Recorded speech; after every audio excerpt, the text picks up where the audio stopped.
Okay mga bro, magandang araw. Welcome back na naman sa ating mga video basic tutorial. Ngayon naman mga bro, ang gagawin natin ay isang rice cooker. Ayan, bali ang problema nito, sabi ng may-ari ay nawala daw yung kanyang power.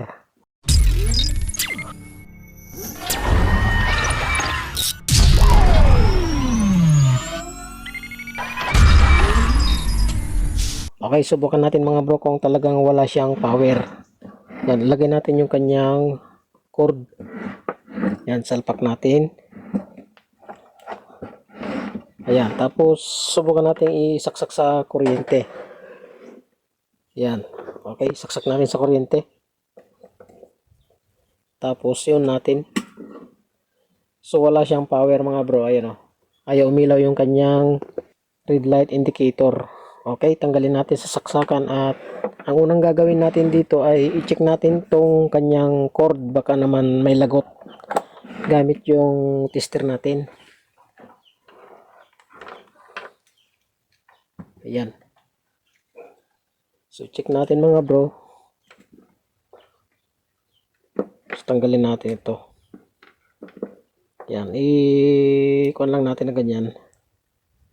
Tapos check natin kung may continuity. Yan, check natin. Ayun, mayroon dun sa kabila. Check natin din sa kabila. Mayroon din. So ibig sabihin mga bro, okay itong kanyang cord mga bro, walang problema sa kanyang cord. Yan, ganyan ang gawin nyo mga bro pag ito troubleshoot nyo yung halimbawa rice cooker. So yan yung unang step natin, baka dito ang problema kaya walang power. So gagawin natin mga bro ay bubuksan natin. Ayan. So tanggalin muna natin ito, yung lutuan niya. Okay, tanggalin natin dito mga bro yung apat na screw.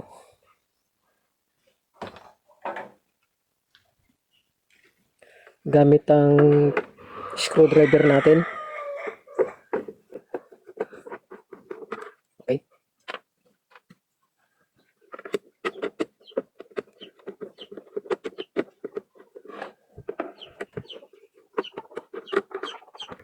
Ayan.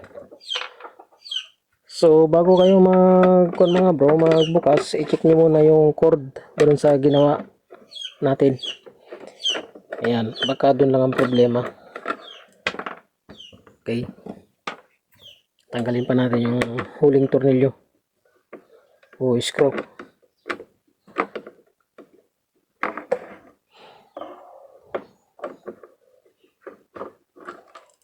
Ayan. So namamagnet mga bro yung mga screw. Okay, tanggalin natin tong niya.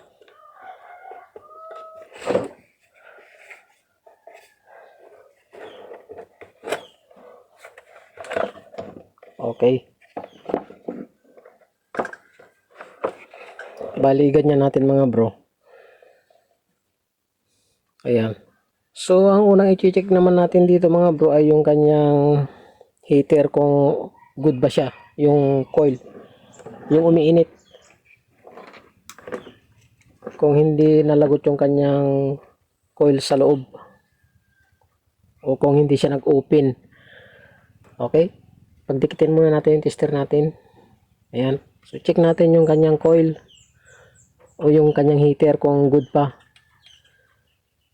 So good pa siya mga bro, mayroon siyang 150 ohms. Ayan o, mapapansin nyo sa ating tester. Yun, ulitin natin. Ayun, nasa 150 ohms. Okay, so good naman yung kanyang coil mga bro, yung kanyang heater. Ang i-check naman natin ay yung kanyang fuse. Ayan o, check natin yung kanyang fuse. Okay, ayan. Tapos i-release natin itong kanya shrinkable tube nya.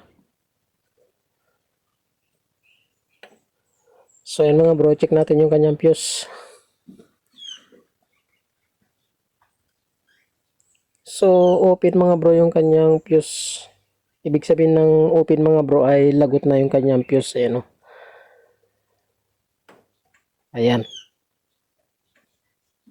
Okay, bali ang mangyayari dyan mga bro ay papalitan natin ng fuse. Bali yung kanyang fuse mga bro ay 185 degrees tapos 10 ampere, 250 volt.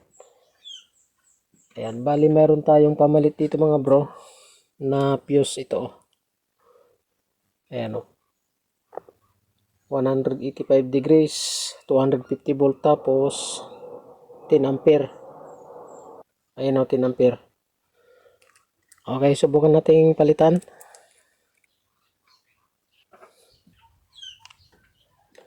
Ayan, putulin na natin dahil lagot na. Okay mga bro, natanggal na natin yung ating fuse. Yung lagot na fuse natin. Ito na siya mga bro, ayan. Bali palitan na natin mga bro, pero lalagyan muna natin ng shrinkable tube. Ayan ito.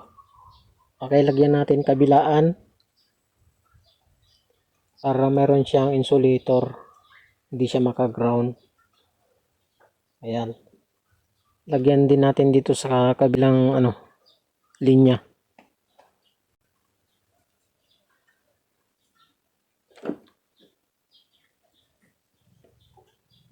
Okay. Tapos ilagay natin itong hose na puti, yung dati kanina. Hinati ko siya dahil medyo malaki yung fuse natin na ilalagay. Mas mataba siya dun sa dati. Pero pare siya ng ampere at saka voltahe.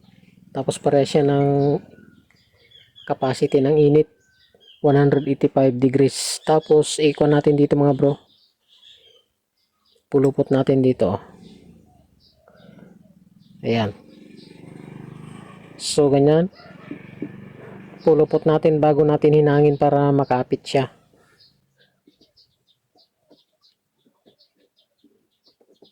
Ayan. Ganon din dun sa kabila.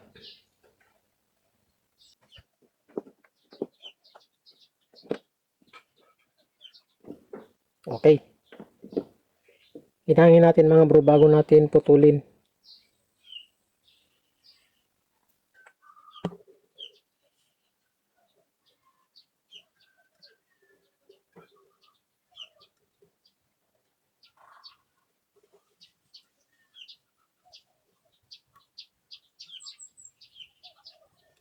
Okay na, hinang na natin mga bro, putulin natin. Yung sobrang niya, paa.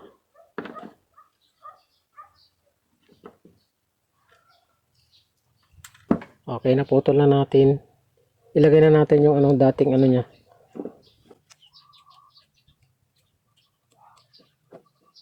Yan. Tapos lagay natin sa kabila. Sobra yung niya, putulan natin. Yan.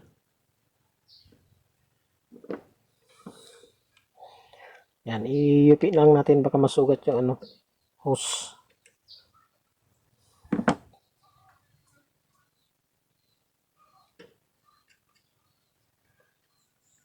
Okay. So, yabanti natin mga bro.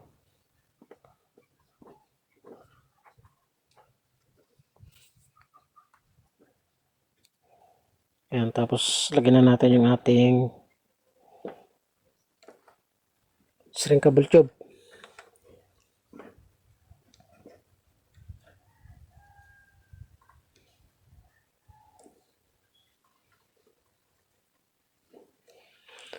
Ayan. Dapat dito mga bro, dublihin pa natin ng mas malaking shrinkable tube. Shrinkable tube. Ayan, subukan natin tanggalin dito. Dudublan natin ng mas malaki.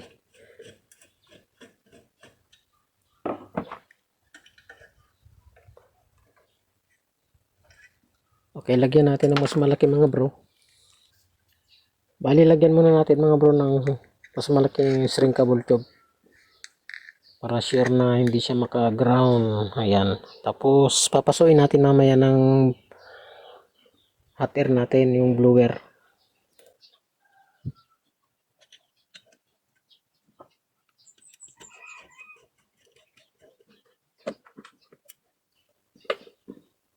Okay. Pasuin natin mga bro ng blower.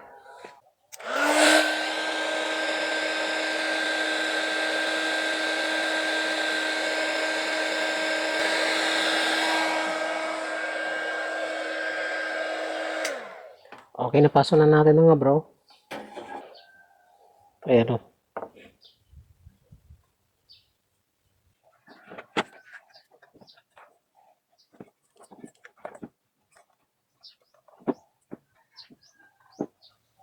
Okay, subukan natin ikabit mga bro.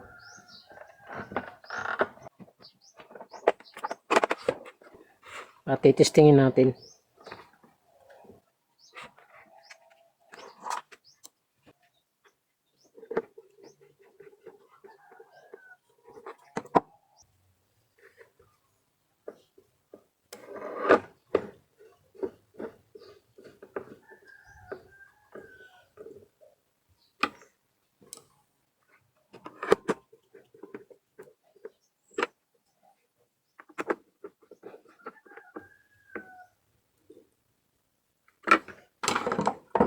Okay, nakabit na natin mga bro yung kanyang yan, pitan. Subukan natin ilagay yung ating cord dito.